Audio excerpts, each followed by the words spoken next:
আপনারা কীভাবে একটা ফোন দিয়ে বাংলাদেশ ব্যাংকের যে কোনো নিয়োগে এখন অ্যাপ্লাই করবেন, সেটা অফিসার হোক, সিনিয়র অফিসার হোক, আপনার এডি হোক, কিংবা যে কোনো ধরনের ইঞ্জিনিয়ারিং বা স্ট্যাটিক্স বা টেকনিক্যাল যে কোনো ধরনের পোস্টে হোক কীভাবে আবেদন করবেন নতুন নিয়মে, সেটাই দেখানোর চেষ্টা করবো আজকের এই ভিডিওতে। নিয়মে বাংলাদেশ ব্যাংকে অ্যাপ্লাই করার জন্য আমরা মোবাইল দিয়ে করতে গেলে যে কোনো একটা ব্রাউজারে প্রথমে চলে যাবো। আমরা ক্রমে যাচ্ছি। তো এখানে যাওয়ার পরে আমরা সার্চ করব যে recruitment.bb.org.bd, এটা লিখে সার্চ করব।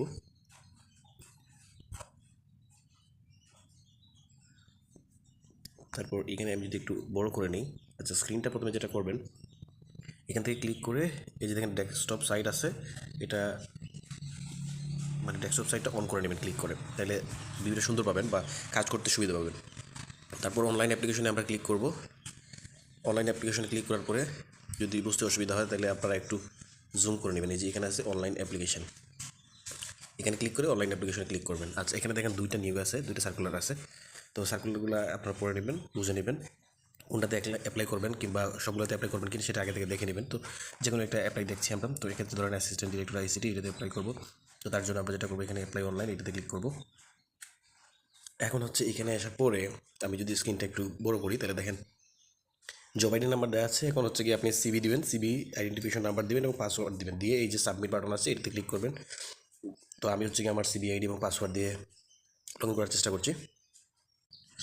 তো তারপর আপনাকে হচ্ছে গিয়ে আপনার সিবির পেজে নিয়ে আসবে। এখান থেকে আসার পরে আপনারা সব কিছু দেখে নেবেন, যদি সব ঠিকঠাক থাকেন তাহলে হচ্ছে গিয়ে সাবমিট অ্যাপ্লিকেশন এটাতে ক্লিক করবেন। আচ্ছা সাবমিট অ্যাপ্লিকেশনে ক্লিক করার পরেই এখানে আপনার সমস্ত ডিটেলস চলে আসবে। আমি একটু যদি জুম করে দেখানোর চেষ্টা করি, আমি একটু যদি জুম ইন করার চেষ্টা করি এটাকে, তাহলে এই যে দেখেন এখানে আপনার সব ডিটেলস দেওয়া আছে এবং হচ্ছে পেমেন্টের জন্য এখানে একটা কিউআর কোড দেওয়া আছে, তার নিচে হচ্ছে কি ভেরিফাই পেমেন্ট। তো আপনি হচ্ছে কি এটা বিকাশের মাধ্যমে পেমেন্ট করতে পারেন, বা এখানে দেখেন মোবাইল ব্যাঙ্কিংগুলো লিখে আছে কী কী মাধ্যমে করতে পারবেন। তো আমরা যেটা করবো মূলত বিকাশ দিয়ে করার চেষ্টা করবো, যেহেতু বিকাশটা খুব বেশি ব্যবহৃত হয়। সো আমি ফার্স্ট অফ অল যেটা করার চেষ্টা করছি,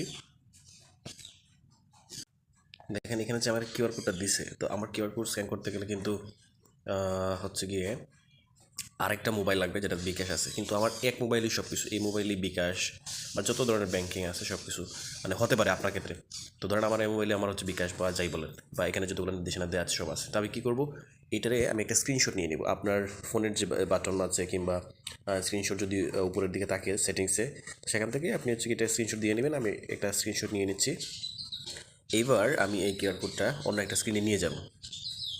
তো আমি বিকাশে না গিয়ে রকেটে চলে আসলাম, কারণ হচ্ছে গিয়ে আমার বিকাশে ব্যালেন্স নেই, যার কারণে বিকাশ থেকে দেখাতে পারছি না। তো বিকাশ আর রকেট দুইটা যেহেতু সেম, তো রকেট থেকে দেখানোর চেষ্টা করছি কীভাবে পেমেন্টটা করবেন।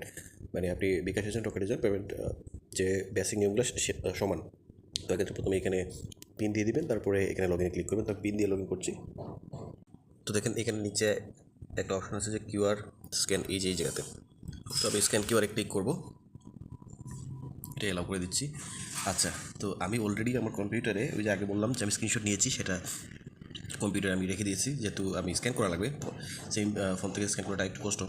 তো আমি হচ্ছে গিয়ে কম্পিউটারে স্ক্রিনে নিয়েছি এটা স্ক্রিনশট দিয়ে, আমি সেখান থেকে এটা স্ক্যান করে নিচ্ছি।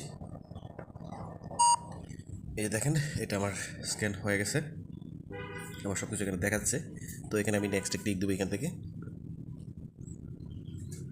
এবার হচ্ছে এখানে পিন দিয়ে হোল্ড করবো, তো আমি পিনটা দিয়ে নিচ্ছি।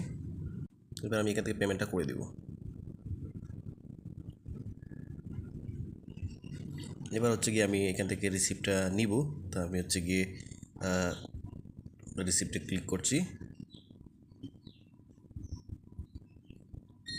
ওকে, তো এটা আসলে হচ্ছে এখান থেকে যে মোড়ে ক্লিক করব, করে আমরা মিনি স্টেটমেন্টে ক্লিক করলে আমরা কী ট্রানজ্যাক্ট করেছি সেটা দেখতে পারবো। এখান থেকে সেটা আমরা রিসিপ্টও নিয়ে নিতে পারবো।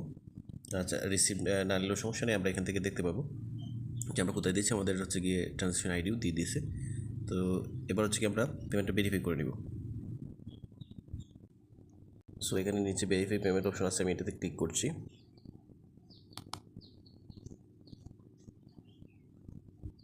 যে পেমেন্ট সাকসেসফুল। এবার হচ্ছে কি আমি এটাকে ট্র্যাকিং পেজটাকে প্রিন্ট করে দেবো, এখান থেকে ডাউনলোড করে দেবো। সো এখান থেকে আমি এটাকে প্রিন্টে ক্লিক করে প্রিন্ট করে দিচ্ছি, ডাউনলোড হয়ে যাবে। তো আমি হচ্ছে কি এটা পিডিএফ হিসেবে সেভ করব। তো আমার এটা পছন্দ মতো জায়গাতে আমি সেভ করে নিচ্ছি। আচ্ছা এবার হচ্ছে গিয়ে আমার অ্যাপ্লিকেশনটা সম্পূর্ণ হয়েছে। তো আপনি আপনার কীভাবে সম্পূর্ণ হয়েছে আপনি আপনার যেখানে সেভ করেছেন সেটা দেখলেই বুঝতে পারবেন। তো দেখেন এখানে হচ্ছে গিয়ে আমি আমার ফাইলে যেখানে সেভ করেছিলাম সেখান থেকে এটা বের করতেছি। তো আমার অ্যাপ্লিকেশনটা হয়ে গেছে। তো এভাবে আপনারা চাইলে একটা ফোন দিয়ে আপনারা বাংলাদেশ ব্যাংকের যে কোনো নিয়োগে রিসেন্ট নিয়োগে নতুন নিয়মে আবেদন করতে পারেন। তো আবেদন করার ক্ষেত্রে ওই যে আপনারা যেটা করবেন যে এক ফোনে সব কিছু যদি থাকে তাহলে কিউআর কোডটা স্ক্রিনশট নিয়ে অন্য জায়গাতে নিয়ে যাবেন, জাস্ট আর কিছু করা লাগবে না। ধন্যবাদ সবাইকে সাথে থাকার জন্য। এতটুকু ছিল আজকের ভিডিও।